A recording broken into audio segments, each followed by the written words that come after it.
These are the best midfielders in FC 24. No price range. I made a top 10. It's super controversial. Welcome to the channel. And I'm sure you will, but let me know your thoughts in the comment section. They have to be actual midfielders. We're not in these rotational streets. Honorable mentions. I'm not even happy about Musiala being in this situation. This man has put on for the culture. At least at mediocre Cloud FC, he has been heroic, game-saving. I gave the man a cape. 5-star skills and unforgettable 4 playstyles in ball control, including a playstyle plus for technical. And it's tough to argue that there's a quicker player if you're R1 dribbling and cutting back and forth. Sawa. Not comfortable with her being in the honorable mentions, but when you get to the top 10, it should make sense. She's one of the best in the game, often overlooked and not in enough squads. But if you're looking for a midfielder under 1 million coins, she will do the business. We have greens everywhere. We're legalizing, or it's already been legalized in New York City. Playstyle plus with Relentless gives you full-on box-to-box work. It hurts my heart as she's sitting right outside the top 10. Kevin De Bruyne, who I think is a little slept on, maybe not respected. In real life, most definitely gets all the praise. But in the game, he's a bit of an in-betweener. And if he was faster, or if his defending numbers were through the roof while keeping his other statistics, he would be thought of differently. But this upgrade made a difference. 5'11". I know, it's not a real height, even though this is not the audience to sell that messaging to. 4-star skills, 5-star weak foot. He's not a number 10-esque. And then again, he doesn't really have that chase back or defensive awareness to be considered elite on the defensive end. But with his stamina and his body type, he's much better defensively than the 66 on the paper stats. Passing and shooting are damn good. That's a review. Bon Mati, first off, congratulations. UEFA's Women's Player of the Year, part of the highly decorated Barcelona women's team. I mean, just unstoppable. 4-star skills, 5-star weak foot, high work rates. What hurts her a little bit is that she's 5'3", not super physical, not the best defender. Similar to Musiala, dribbling. Oh my goodness. Talk about responsiveness on turns. Plenty of stats that we're going to support. I don't need to read through them. That technical play style plus, especially with her build and just body type, the side to side is spectacular in my opinion. But being in the honorable mentions, though it might not seem like where you'd like to be, it's a huge claim considering the collective of talent we have that fall into attacking mids and box to box and even holding mids. You'll see. Sit tight. Get the popcorn out. Last but not least, we're going Dutch, but we're not splitting on the bill. Frankie de Jong, we're quite familiar. It's a good SBC. You should complete it if you have not done so just yet. Dribbling, responsiveness, reactive, even the chase back. He's better than the stats. I love these animations. On a side note, I love the interactivity and animation on the design of the cards when it comes down to Thunderstorm or Thunderstruck or Thunderstrike. Makes me think of Pikachu. I'm a fan of Pokemon. But what are we doing with Radioactive? EA has applied this Radio Shack or Bioshock promo with an advent calendar, which is Christmassy, but nothing about this promo looks like something coming out of December. Can we all agree? It's an odd move. Back to Frankie. I just had to get that off my chest. You see the stats, but Frankie de Jong is a weird one. 7 play styles, and I'd like you to focus on having a play style plus for Trivela. But his Trivela has more shape than a fresh waist trainer with a new BBL. But in both circumstances, it gets the job done. That's a crazy analogy. At number 10, we're looking at Radioactive Kante. Big upgrade. And if you've gone up against Kante this year, in particular, this item, he's too annoying to not have on the list. You can't tell me that's a good design. It hurts me to look at this item. For Christmas. He's not going to score a bunch of goals. I see the skill moves. I see the weak foot. It doesn't make sense. Even if you analyze the stats, his pace, he should be slower. His dribbling, it shouldn't be as responsive or as fast, but it is. That's the reality.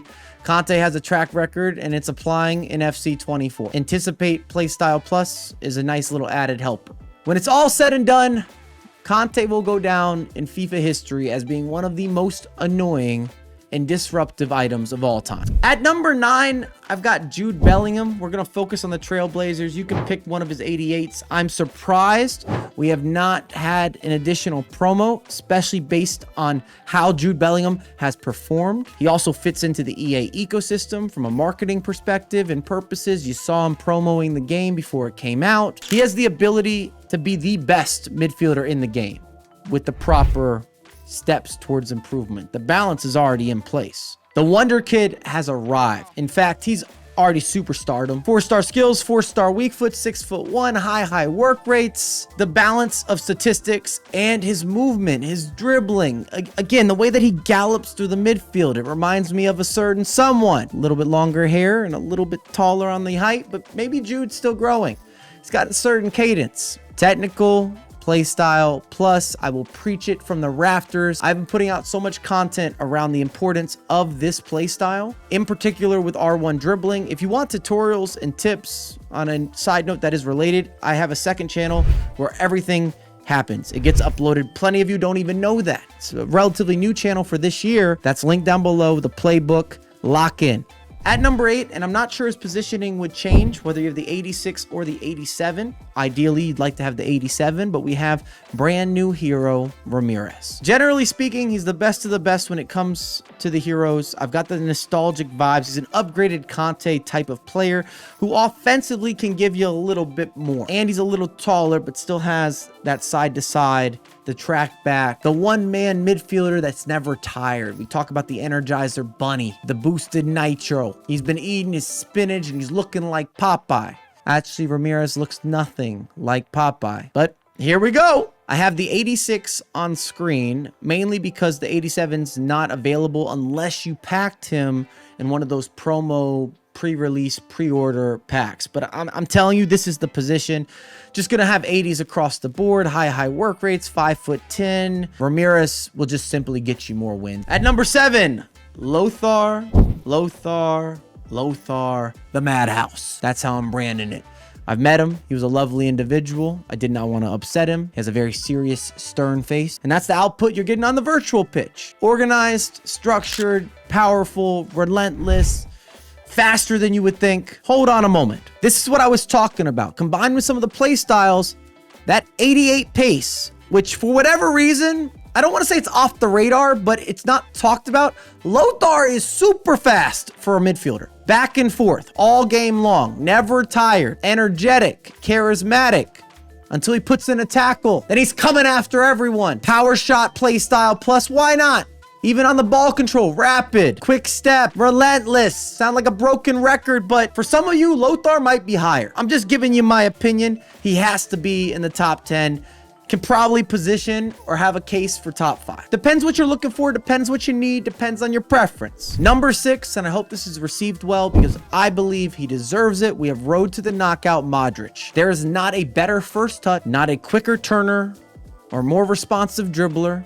If you're looking for the side to side, everything about the way that he receives the ball, gets his head up, is able to position the ping pong and the tiki-taka of the passing. I love it. And I am a Modric fan. If you want to insert a bias, so be it. This is the best early edition Modric we've ever had.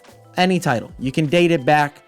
The man's been world class for a decade. You love to see it. Plenty of favorable stats, but if you've used them, then you know what I'm talking about. If you've gone up against them, it's all about that dribbling. It's just remarkable. The preciseness, and then combining that with the precision and the way that he facilitates. His passes just feel a little different. He's never tired. This man's aging backwards. Benjamin Button. Didn't think I'd say that about Modric. Play styles, incisive, long ball, whipped pass, which is a nice little helper. Technical, and then a play style plus for Trivela. I would put his long distance shooting with the Trivela up against anyone. The execution is a little bit quicker.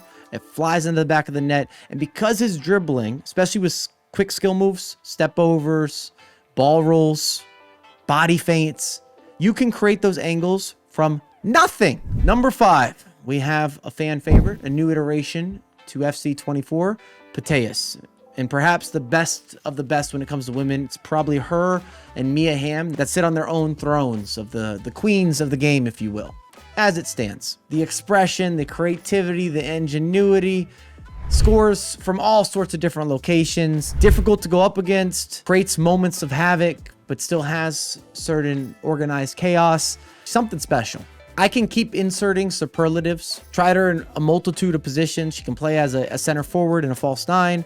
I've played her as a fullback. I think you'll get a lot more out of her as a center mid, but just throwing it out there. Mateus is a special individual. That's the takeaway. At number 4, brand spanking new. And he's a stat room stuffer. That Radio Shock Valverde, the highlighter items. Valverde reminds me of a better version of the evolved Llorente, if you have that available as a comparison, if you were wondering. Unfortunately, does not have the skill moves.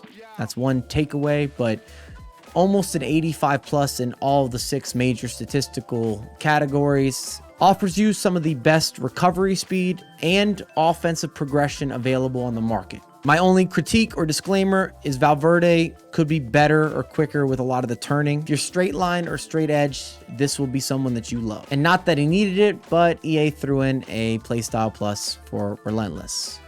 Good luck going up against Valverde. At number 3, we have the upgraded Yaya Toure, maybe the most physical man we've seen this far in the Mid-East. The way that he puts his body in between you and the ball, forget about it.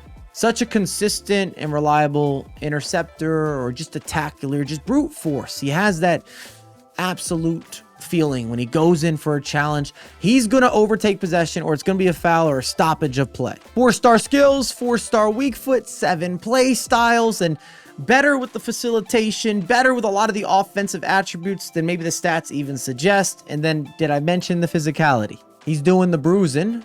And he has a press-proven playstyle plus. 95 stamina with 93 strength. In my case, I almost avoid Yaya Toure. He's become one of those types of players in the midfield.